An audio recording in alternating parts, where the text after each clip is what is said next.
Halo semuanya, selamat datang kembali di video analisa harian Euro USD bersama Manda. Ini adalah analisa harian Euro USD pada hari ini, tanggal 5 Juni 2023. Seperti biasa, jika teman-teman suka dengan videonya, teman-teman jangan lupa like dulu videonya, subscribe bagi yang belum subscribe, hidupkan lonceng dan di-share, yang sekiranya memerlukan analisa harian di Euro USD pada hari ini. Seperti biasa, sebelum saya mulai untuk analisanya, jadi disclaimer dulu yang ada di sini. Jadi semua hal yang saya sampaikan di sini itu bersifat edukasi dan tidak ada unsur paksaan untuk teman-teman ikut ke dalam video analisanya. Jadi semua hal aktivitas trading itu kembali lagi menjadi tanggung jawab pribadi teman-teman sendiri. Karena di sini kita tujuannya adalah untuk bisa bagaimana menganalisa market dan bagaimana memprediksi kemana arah pergerakan market selanjutnya. Karena yang kita inginkan adalah kita bisa menghasilkan profit di Euro USD pada kesempatan kali ini. Oke, kita lihat aja untuk yang di hari Jumat kemarin ya, seperti data NFP-nya.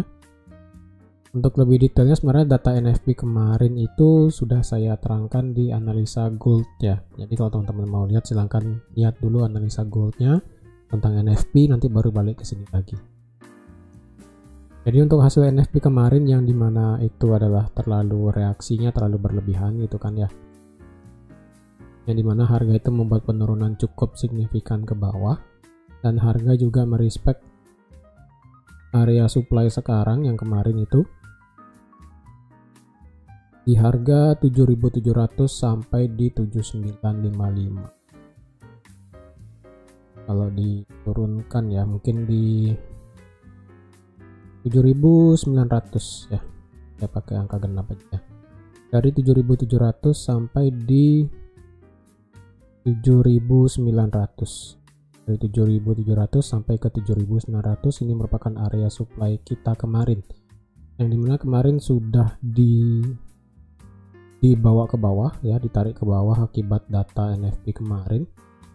Untuk hari ini secara berita di euro, secara data euro kita tidak ada yang terlalu signifikan banget. Di sini sih ada tentang Presiden Lagarde ya. Christine Lagarde berbicara di testimoni ya, testimoni sebelum Committee on Economic and Monetary Affairs di Parlemen Eropa. Jadi kita akan melihat testimoni di Christine Lagarde, apakah dia akan memberikan testimoni mengenai dampak inflasi kemarin ya dengan suku bunga dan sebagainya atau seperti apa. Ini sih jam 9 malam WITA, berarti di jam 8 WIB. Terus malamnya untuk kita di data USD ada mengenai ISM Services PMI yang dimana diperkirakan akan mengalami kenaikan dari 51,9 ke 52,6. Jika nanti ini datanya ini berhasil di atas 52,6, kemungkinan USD akan bergerak naik sehingga Euro USD bisa bergerak turun ke bawah. Dan untuk hari ini apakah kita bisa open trade untuk hari ini di Euro USD ya? Pertama kita lihat dulu di weekly ya. Di weekly kita menghasilkan rejection atas bawah di sini. Ya, dengan ditutup dengan candle merah juga. Di daily di sini bukan bearish engulfing ya, bukan bearish engulfing juga. Tekanannya di sini setengah, hampir setengah ya, setengah lebih mungkin bisa dibilang ya, setengah lebih daripada candle di sini. Dan kalau kita turunkan ke H4 juga di sini di 6.600, kebetulan juga di sini ada yang namanya area demand juga. Ya, yang dimana kita tahu area demand di 6.600 di sini sudah pernah kena ya. 6.600 di sini sudah pernah kena area demandnya, dan kalau dilihat di sini demand H4, di sini supply H4. Nah, kita akan lihat di sini efek daripada supply H4. Nah, supply H4 sekarang kan masih bergerak turun nih. Ya kan, masih bergerak turun ke bawah. Untuk demand ini masih di sekitaran sini. Masih di sini area demandnya, di sini area supply-nya masih sama gitu kan. Terus kalau kita turunkan ke time frame H1 ya, area demand ada dua sebenarnya, yang di sini dan di sini area demand. Tapi karena mepet ya kita bisa bawa ke time frame H4 aja seperti ini.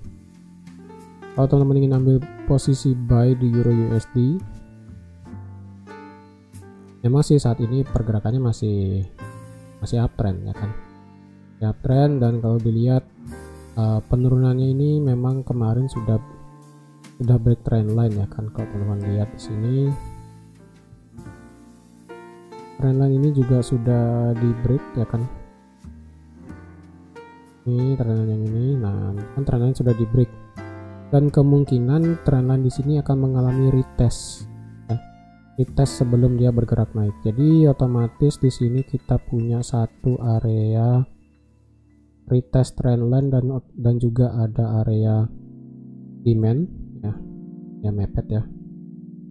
Nah seperti ini. Sebenarnya sekarang sih masuk ke area tersebut, tapi sebenarnya kalau lebih bagus adalah jika harga itu bisa turun lagi ke area demand ya.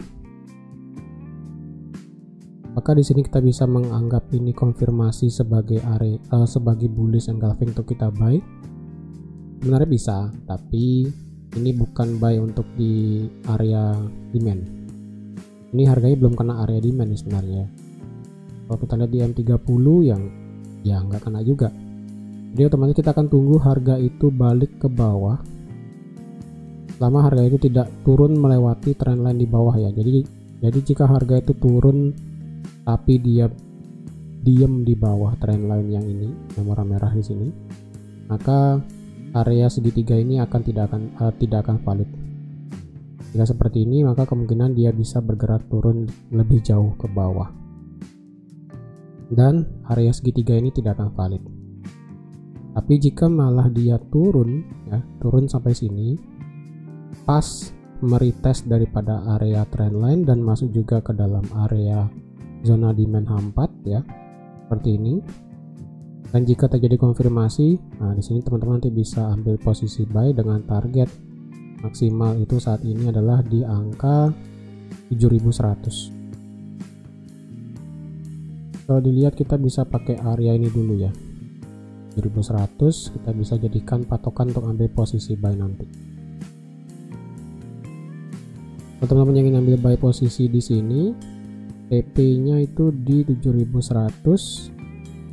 Untuk stop loss ya 1/1 berarti ya, 1/1 di sekitaran ini kan naik ke atas sebanyak 40 pip ya, turunnya sebanyak 40 pip juga masih oke.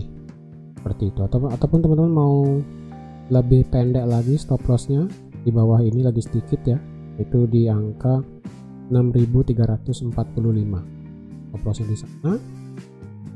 Berarti stop lossnya itu sebanyak 34 pip, profit sebanyak 40 pip. Tapi ingat di sini dah harus dengan adanya konfirmasi di sini ya, karena kemungkinan di sini akan terjadi retest daripada trendline, retest trendline sebelum harga itu bisa melanjutkan kenaikannya.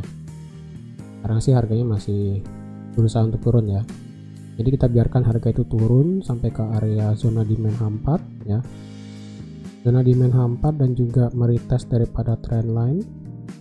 Dan jika itu sudah terjadi, maka kita akan bisa ambil posisi nanti. Tapi saya rasa sih sampai pada saat video ini saya rilis, kemungkinan pergerakannya tidak akan cukup untuk turun, kecuali nanti pada saat London Session. Pada saat London Session itu kemungkinan pergerakannya bisa saja mengalami pergerakan sangat signifikan. Untuk berita euro sebenarnya sih ini tidak terlalu berpengaruh ya, karena ini sudah final, bukan flash kayak kemarin. Ini kan biasanya sih final itu sesuai dengan data yang flash kemarin ya. Spanyol, Italia, Prancis, Jerman, dan zona Eropa itu sendiri. Dari segi services PMI, jadi kalau dilihat services PMI dari euro semuanya masih di atas 50. Jadi akan masih mengalami kenaikan dari segi euro. Ya, kita akan tunggu aja dulu untuk beberapa saat, beberapa jam ke depan sebelum market London open. Jadi kita tunggu aja harga itu, misalnya jika bisa bergerak naik, nanti kita mau harga itu turun dulu ke bawah ya. Turun dulu ke bawah ke area ini, ataupun paling ekstrim ya, nanti pada saat dia perlahan turun tapi ternyata turunnya di sini ya, di angka 6.600, maka itu akan menjadi titik entry yang sangat luar biasa bagus. Seperti itu. Nah, oke, jadi teman-teman sekian aja untuk analisa Euro USD pada hari ini. Terima kasih sudah menonton videonya sampai habis. Terima kasih juga sudah like, share, dan subscribe seperti biasa. Dan sampai jumpa lagi di analisa harian Euro USD selanjutnya. Bye bye.